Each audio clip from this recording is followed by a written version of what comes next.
Hello everybody and welcome back to another episode of Microsoft Flight Simulator, and today we are going to be back in the cockpit and we are going to do a Battle of the Twins.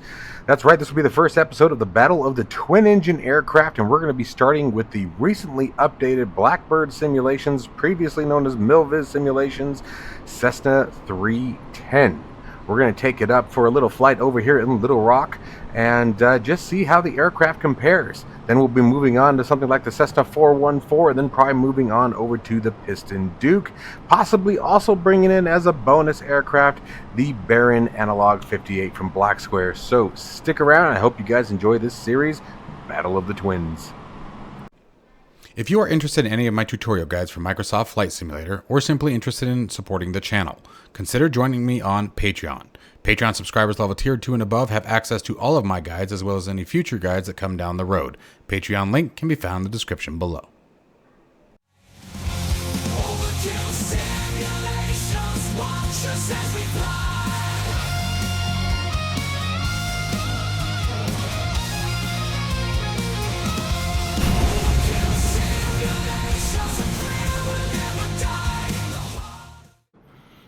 Alright, so now that we're back in the cockpit, I can't remember. Is there a way to make you go away?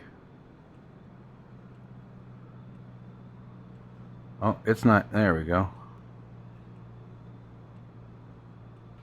You're really not welcome on my plane, sir. Let's check the tablet and see if I can make you go away from there, because you are not allowed to be here, sir. Passengers, bye! Okay. Nice talking to you.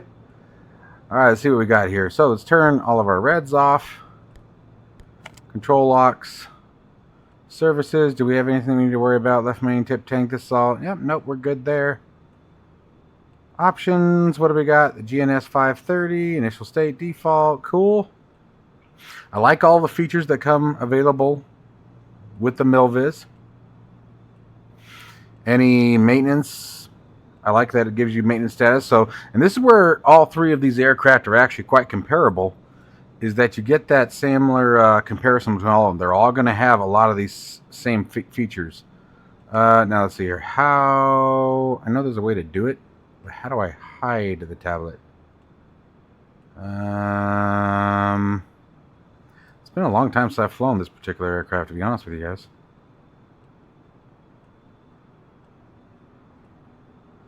Thought there was a way to stow it by clicking down here. No.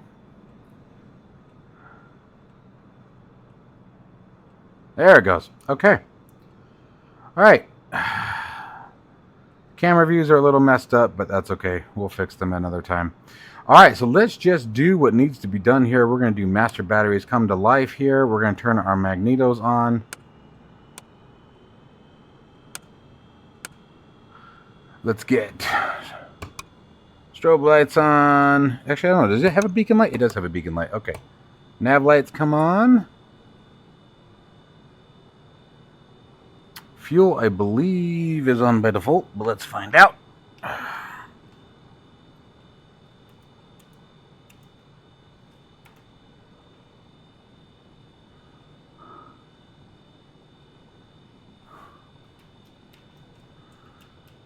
Some of the controls with... I always forget which ones do what. There we go. For chase plane, because they're a little bit different. They're not as bad. Alright. I want left tank. And I want... Oh, that I see. Never mind. That's left main. That's right main. Now, it should be on the tip tanks, I believe, for takeoff. But we're going to leave it as here, because I have not configured chase plane for this particular aircraft, so none of my quick keys are set up, so we're going to keep this short and simple. Keep it simple, stupid. Okay, and now let's go ahead and check controls are good, mixture is good, props good. Alright, and let's prime the left engine. Okay, pop that window open, set the primer, and let her rip. Good start already. That was a nice, fantastic start, coming back to 1,000 RPMs.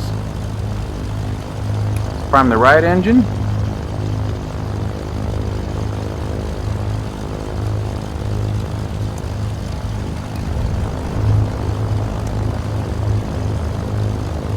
Get it? Can't tell. I think we did. Looks like we did. Alright, alternators come to life.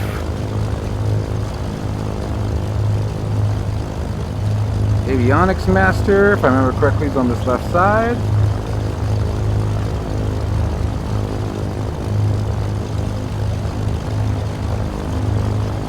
Yep, there it is.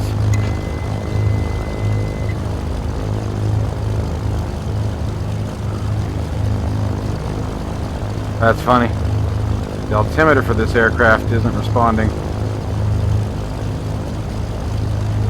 We're going to have to use the in-game altimeter for this one. That's interesting. Let's get our Garmin set up.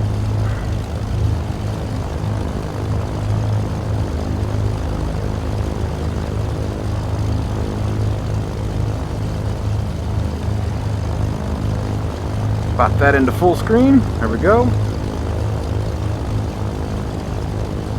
Should be all we need for the mouse. Let's adjust the camera a little bit.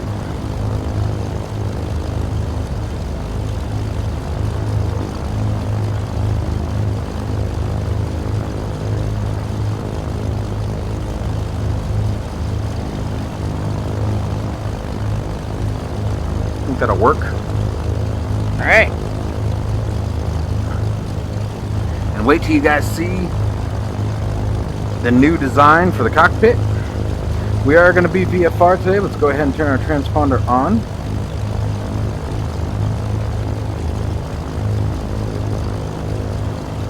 Windows, you forgot what my transponder was. Dude, you are killing me, Smalls. And I'm guessing SPAD is on the wrong profile. How lovely for me. Gotta love it. I literally just did all of this last night, and good old Windows can't remember its own shoes if you took it away from it. It wouldn't be Windows if it didn't tell you how to do what you wanted to do. Windows has to control everything. Good old Microsoft. They know what we want, right? Alright, it's just SPAD that takes care of that portion, but I'm pretty positive that... Yep. Windows turned my touchscreen off, which means I have to reconfigure that real quick. Drives me nuts.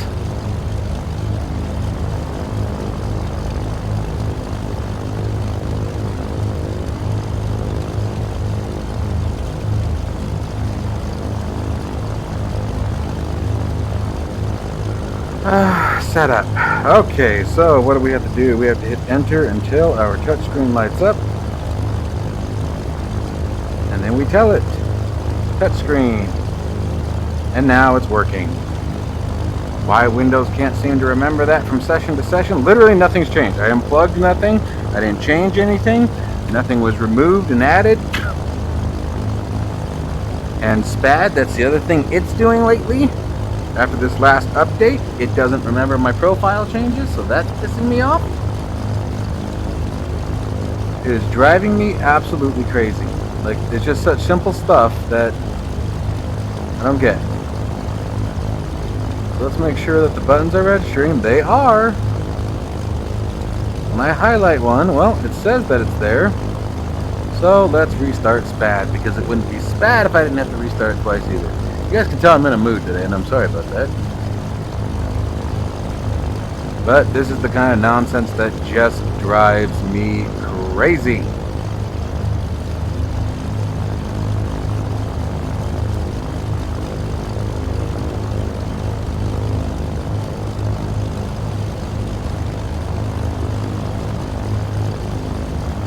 Alright, so again, are you going to work this time? Hey, there it goes. Third time's a charm. And that's all Windows crap, you guys. I guarantee it is.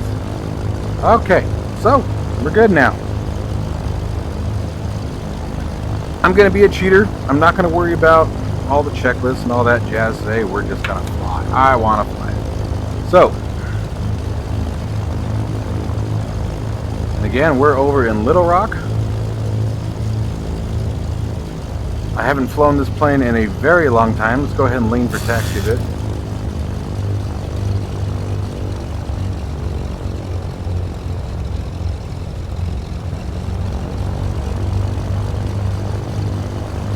I think we can get out over here. Can't do it yet. There it is. Well, sort of.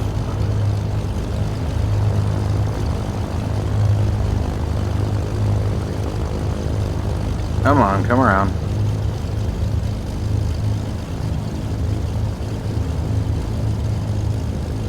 I know where I'm wanting to go. Oh, hey, you know what? I didn't turn my taxi light on. I know where I'm wanting to go. So she taxis very fast.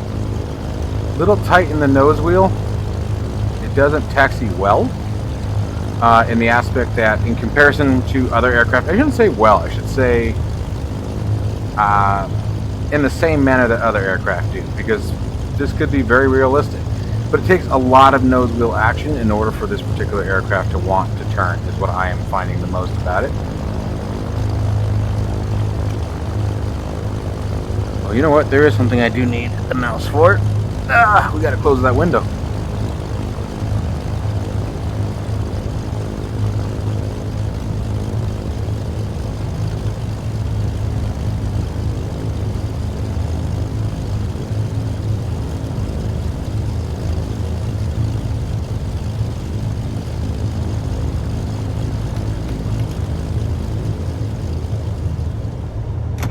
There we go.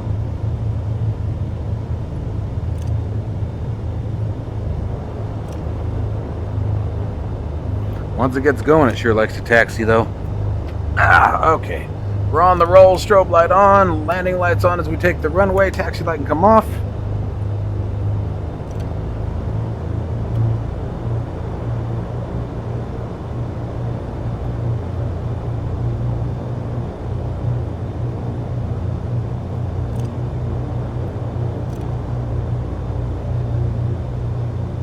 Alright. Beautiful day. I like the cloud cover. Transponder over to altitude. Make sure back to rich, prop to rich. Monitoring RPMs.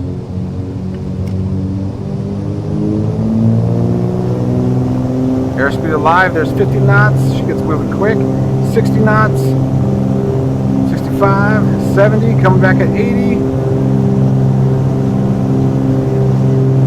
Come on, baby.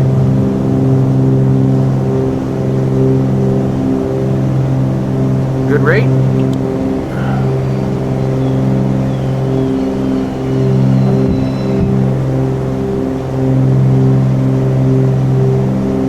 Little bumpy coming out.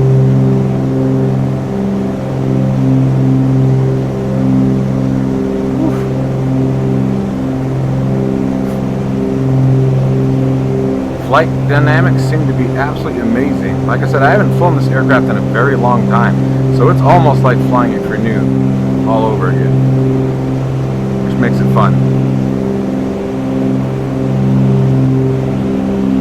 Very bumpy, very touchy. Definitely got some good turbulence. Start pulling some power out.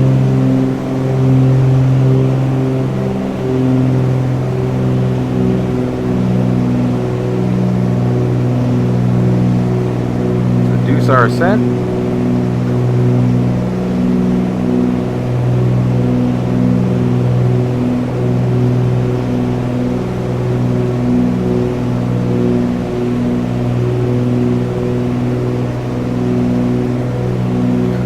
Autopilot.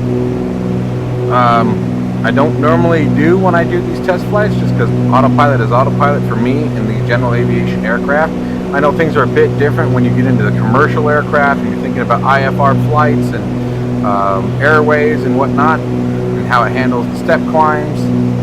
But for a simple Bendix system like this, I sort of just fly it manually. My objective is to determine which one of these aircraft is the best flying, right? So I will say this Blackbird Simulations Cessna 310 significantly better than I remember. But again, it's been a long time, so I might just be remembering exactly as I did before. But flying very, very well. The sounds are fantastic. Got a lot of power, man. As soon as you get that throttle moving, this thing says, go, baby, go. It's definitely saying, go, daddy. Come on, daddy, let's go. Why are we still sitting here, daddy? Kind of thing. This aircraft wants to fly, which is really awesome. It's got a nice, sleek look to it. Very sporty look to it. I like that real sharp nose cone it's got. It reminds me very much of the Cessna 414 from Flight Simulator. That's going to be another one that we're going to be talking about. Now, I've flown that one lots of times on this channel. I was actually just in it yesterday when we were talking about 2024, which I'm glad, by the way, I was very glad watching that video to see that I wasn't the only one still struggling with some of these simple things, because it really adds, or it takes a lot of the, I don't know, that feeling like, you know, the frustration is just me griping, because some of that video, and I admit, I went back and watched it today, and I probably complained a little bit more than I should have, to be completely honest. So for that, I actually apologize, you guys. I shouldn't have been quite that bitchy. I sounded very bitchy. Is the way that I felt. I felt like I was a little bitchy. So I do apologize for that. But it's going to be a lot of fun doing these Battle of the Twins. I love twin engine aircraft. I don't know about you guys, but I really do. The twin general aviations, like, that's my goal. I want to get my twin rating. I want to get my twin commercial rating is what I'd like. I'd like to be able to, people to charter a flight with me, eventually, and, especially like the rate that I'm going, it'll be by the time I retire. But that'd be a fun way to spend my days, you know what I mean? After the kids have moved on, done their own thing, I think it'd be fun to fly people around the country. My luck, I'll get caught in a tornado and thrown into a tree. But, hey, take it what we can get. Still the way, going out like a pilot, This aircraft is fantastic. So now that we're starting to get it trimmed out, we still got a little bit of climb that I'm fighting with, but I think that's more just me not trusting the trim. And I'll admit, I'm wondering, there's a question for you guys can answer. Do you trust the trim? Because I think that's my biggest problem as I start trimming these aircraft, is I don't trust the trim. I don't give it time to come down and settle in. And then, obviously, as you level out, you're going to accelerate. Some of that lift is going to return, and you have to be ready to trim again for your new airspeed, right? So some of that is like right now, we're, whoa, that was a lag. Like right now, we're getting a little bit of nose down, which is fine. But I'm I'm back to just that gentle finger grip. That's all I should have on it, right? Turn those landing lights off now. This thing is so cool. I love having this thing, by the way.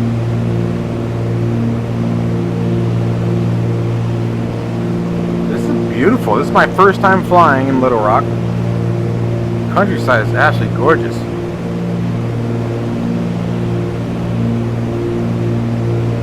Wait till you guys see the new panel that is in design.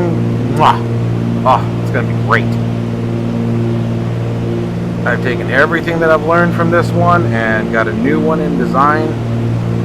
We're going to have our own button box over here, a custom overkill button box that I'm designing. It's going to have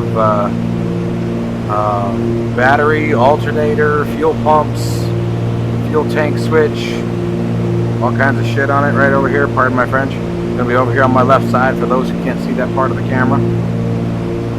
We're going to have a spot for the iPad right here. Slide right down into it, hold the iPad. We're going to have another one of these 7-inch touchscreens right here, and that's more for really anything that I want, whether if I do a checklist or maybe the G3000. It won't work real well for the GTN 750 because the way that I'm going to orient it is horizontal like this as well. So for the 750 I'll probably have to come up with something else, but heck, I think I can use the iPad for that if I'm not mistaken.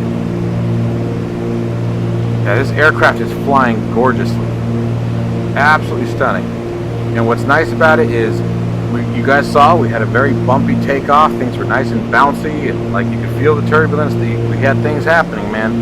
And then as we start getting up higher and higher, the air started to smooth out and clean out, and by gosh, so did the aircraft.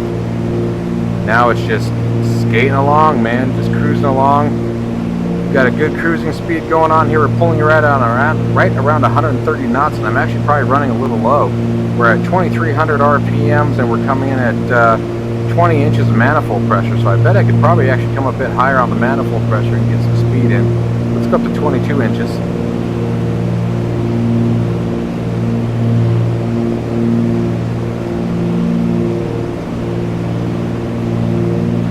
trim on the Moza yoke, I really like the hardware trim. When I tap the trim, I can feel the yoke, I can feel the pressure coming off my hand. I really appreciate that. The Moza AY210 force feedback yoke, guys, this thing is phenomenal.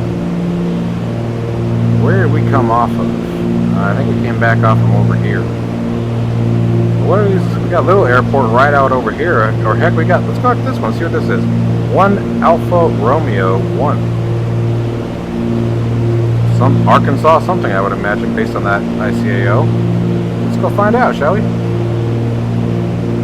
Well, see, now we're getting into some bumpies again. I like the bumpies. I'm sure with the flatter land, it's a lot easier to get those smooth skies too. You know, out here in Tucson, we're in a big mountain range. There literally are mountains on all sides, no matter what direction you fly. Especially later in the afternoon when the thermals start to pick up. Dunk, dunk, dunk, dunk, dunk. You're not flying, you're skipping. Oh, hey, I didn't even notice it gives me the flight time. Is that? We haven't been airborne for 34 minutes. Oh, pressure altitude, flight level 36. Is that really where we're at? We're at 3,600. Yes, we were. Well,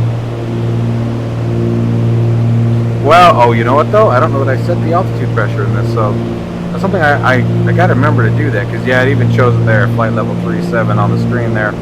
So I didn't set what I needed to. Wondering if I didn't set the barometric pressure. I thought I did. Maybe I was wrong.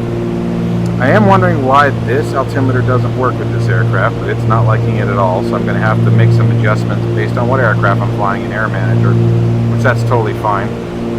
But we'll definitely be back in this plane again, man. This thing is fun so far. It's just sort of cruising, man. I'm enjoying it, and I can feel enough action in the yoke to the force feedback where it feels busy. You know, I'm having to make a few corrections here and there. I can feel the control. I can feel the tension in the yoke. You know, but it's not doing anything crazy.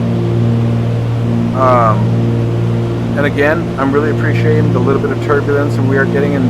What's not turbulence is just the aircraft moving through the air. You know, it's not all turbulence, it's not all that bouncy. But you know, it's not. I don't feel like we're on rails, which I mean, I wouldn't expect that from Milviz / Blackbird. You know, regardless. But anyone know what happened there? Was there like a falling out between Milviz and Blackbird? What caused all that? Alright, so what do we got coming down here? Let's see here. Should be 15 miles, so roughly 5 miles out in front. Well, I think I see it. I think that's it right there.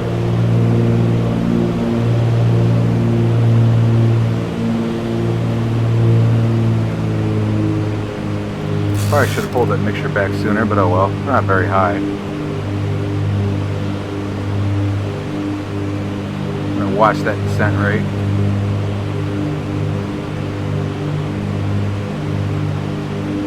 And see, now as we start getting lower, we're getting bouncy again. Man, the light's back on. Yeah, that's our airfield right there.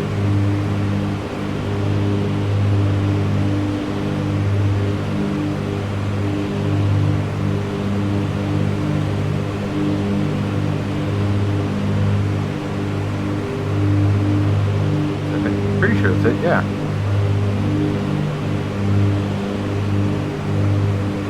Or is that just a dirt patch? I can't tell. I can't make out a definitive runway over there.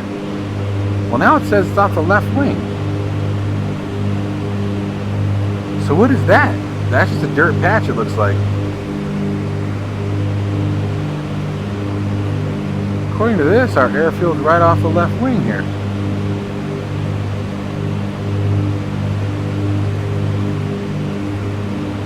Oh, baby. Now we passed it.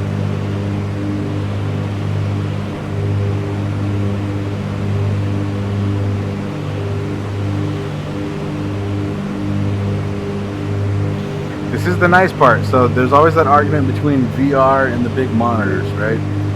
The thing about the big screens that I like over virtual reality, if you guys are interested in that real quick, is you're not wearing something on your head. And so, you know, you're not wearing something on your head in a real aircraft, so in a way, you get a better immersive experience. Okay, turn, baby, turn, because I need to figure out where this damn airfield is. All I'm doing is circling it, and that's going to drive me nuts. I have to circle it to a point where I can see the darn thing. It's gotta be like a grass field or something I'm missing. Maybe right there? Let's take it low and find out.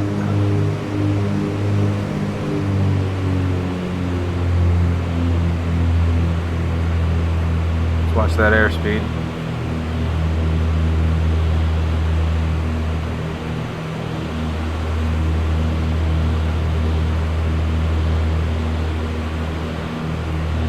Oh, I'll be damned. Wait a minute. I think that's it right there. We'll see if we line up here in about 2 seconds.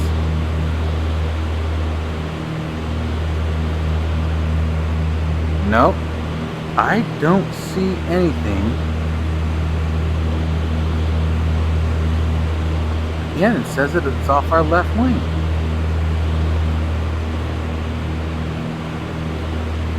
We're going to do this. It's right off the left wing.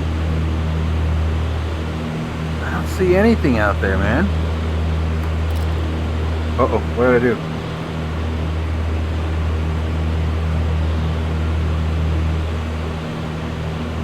I don't know what I'm looking for, guys. It's got to be like a backyard airstrip kind of thing, a farm strip.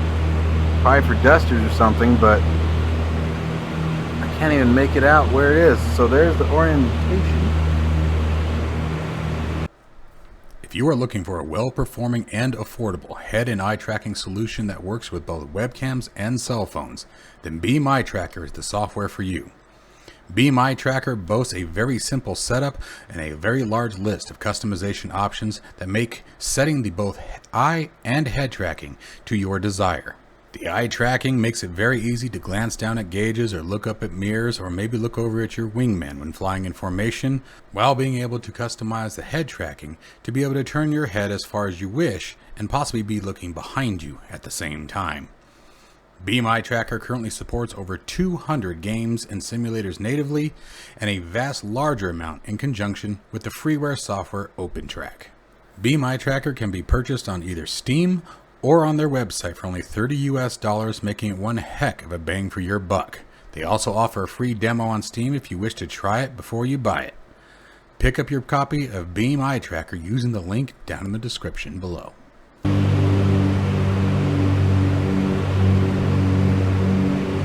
Start a nice gentle descent. This one's got a nice 5AR3, has a nice hard top runway. You can use that.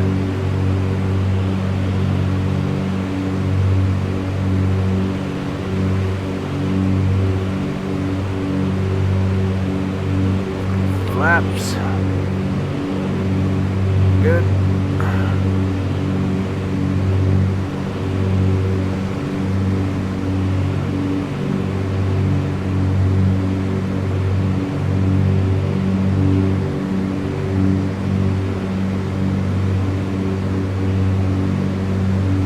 Sight. Gear warning. That was actually what I meant to hit, but flaps works too.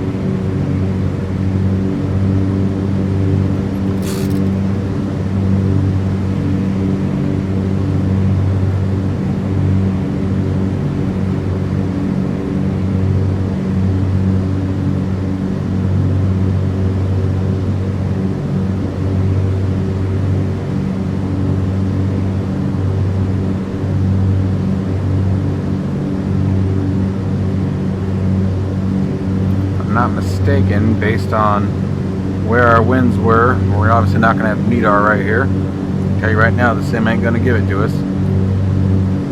So, based on our takeoff direction, I believe we had a slight crosswind, if I'm not mistaken, from the west. So we're going to call this our downwind.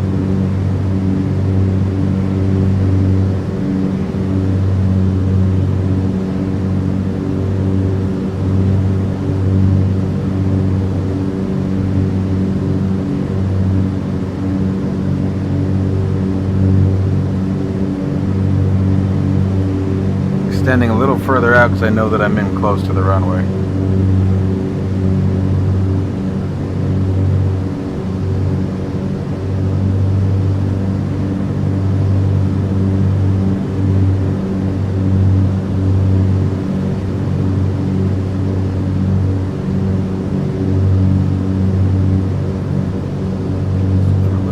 good.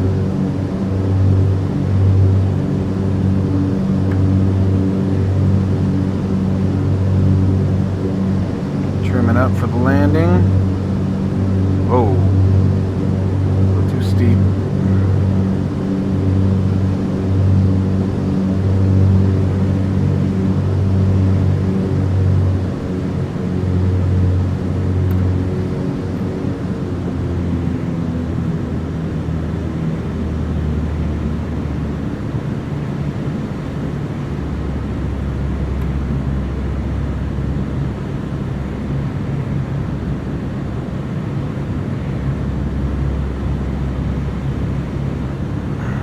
Nope.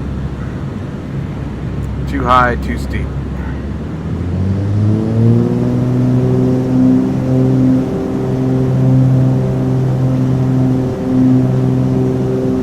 We'll come up to 1,000 feet. We'll try it again.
Wide on that one.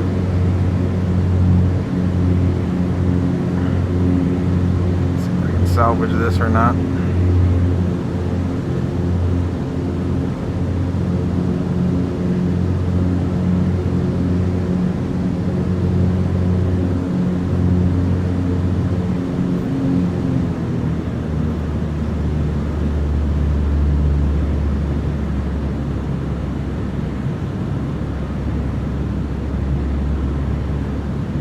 Oof.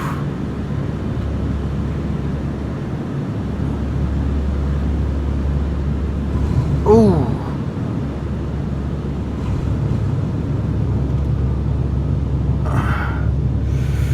Oh, we needed more runway, guys. We needed more runway. Oh. Okay, so absolutely not a textbook landing. That was terrible on all fronts. That landing was awful. So, but as far as the aircraft goes, the aircraft was absolutely fantastic. It's challenging to fly. It's fast to fly. Like I said, this aircraft wants to fly. Slowing it down, like, I should have gone back out that way.